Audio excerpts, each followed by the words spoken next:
Hi guys, welcome to my YouTube channel.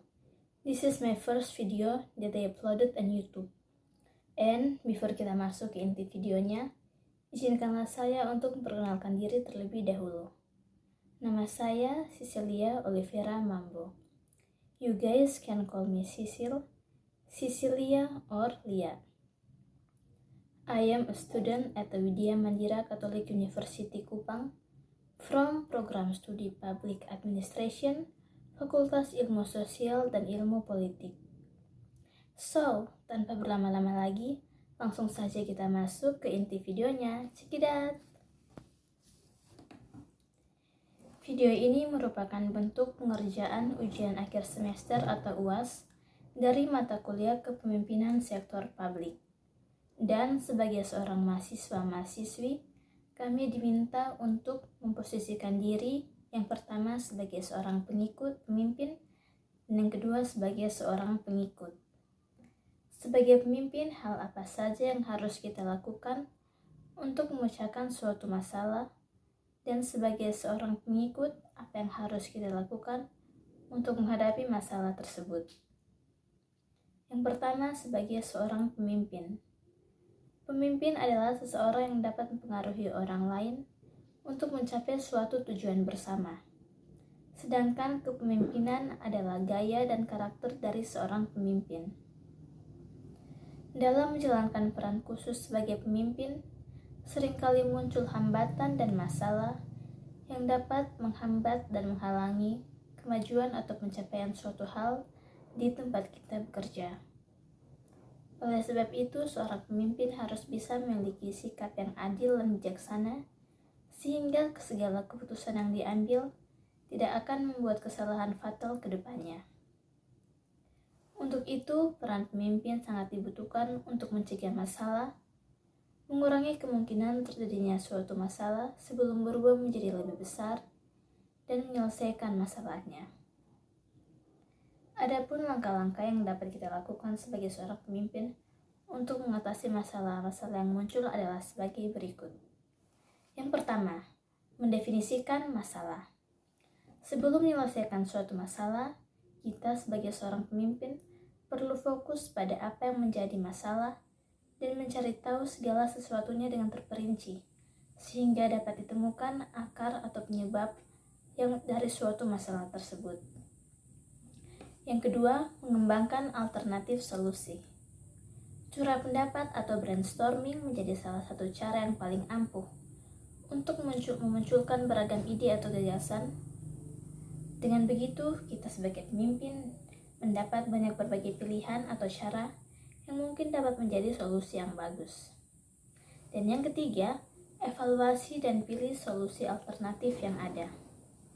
Solusi yang kita pilih pun harus benar-benar dipertimbangkan secara baik dan hati-hati, agar solusi alternatif yang dihasilkan dapat mengatasi permasalahan yang muncul.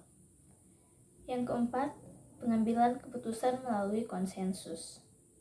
Pengambilan keputusan melalui konsensus atau kesepakatan bersama akan lebih baik daripada mengambil keputusan secara sepihak. Dan yang kelima, melakukan tindakan. Setelah solusi alternatif dipilih, kita perlu merencanakan dan mengimplementasikannya agar permasalahan dapat selesai. Tindakan ini juga menjadi salah satu bentuk uji coba bagi solusi kita, apakah solusi yang telah kita pilih atau kita hasilkan dapat mengatasi permasalahan yang ada.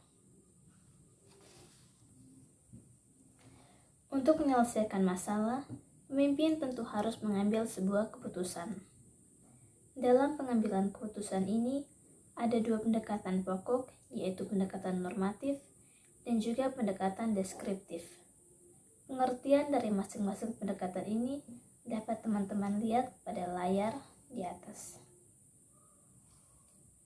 Selanjutnya, di sini saya akan mengambil sebuah masalah yang katakanlah sedang terjadi di tempat saya bekerja, yaitu pabrik pakaian dan sepatu. Masalahnya adalah turunnya produktivitas perusahaan akibat kurangnya pelatihan karyawan. Penyelesaian masalah ini akan saya uraikan dengan menggunakan pendekatan normatif, yang menitik beratkan kepada keputusan yang rasional. Sebelum mengambil keputusan, saya tentu akan mengumpulkan seluruh anggota atau staf saya untuk sama-sama berdiskusi mengenai masalah ini. Cara itu akan saya lakukan dengan mengumpulkan mereka pada suatu ruangan dan menceritakan permasalahan yang kini sedang dihadapi oleh perusahaan kami. Dan setelah cara itu dilakukan, banyak dari anggota atau staf saya yang menyarankan kepada saya untuk memberikan pelatihan khusus kepada mereka. Kemudian sebagai seorang pemimpin, saya akhirnya mengambil sebuah keputusan untuk memberikan pelatihan khusus kepada staf atau karyawan saya dengan cara mendatangkan beberapa penjahit, desainer pakaian, dan juga pengrajin sepatu ternama untuk memberikan pelatihan khusus dan berbagi ilmu dalam program ini, sekaligus memotivasi para karyawan atau staf saya sehingga produktivitas perusahaan dapat ditingkatkan. Selain itu, saya juga memberlakukan adanya pemberian reward dan punishment sebagai bentuk penghargaan bagi mereka yang memiliki kinerja bagus dan sesuai dengan tuntutan perusahaan, dan juga hukuman bagi mereka yang memiliki kinerja buruk. Gaya kepemimpinan yang saya ambil atau yang saya terapkan adalah kepemimpinan transaksional yang berfokus kepada aturan atau kontrak kerja yang disetujui oleh karyawan dan berorientasi pada pencapaian target. Berikutnya sebagai seorang pengikut. Sebagai pengikut, saya akan turut memberikan masukan atau pendapat bila diberikan kesempatan dan mengikuti serta menghargai keputusan pimpinan dan bekerja dengan lebih baik lagi untuk mendapatkan reward dari atasan saya. Oke teman-teman, kita sudah sampai di akhir video ini. Dan saya mengucapkan banyak terima kasih kepada kalian yang sudah menghabiskan waktu untuk mampir ke channel ini. Dan mohon maaf yang sebesar-besarnya atas segala kekurangan yang ada di dalam video ini. Jangan lupa like, komen, dan subscribe karena subscribe itu gratis. Dan see you in the next video guys. Bye!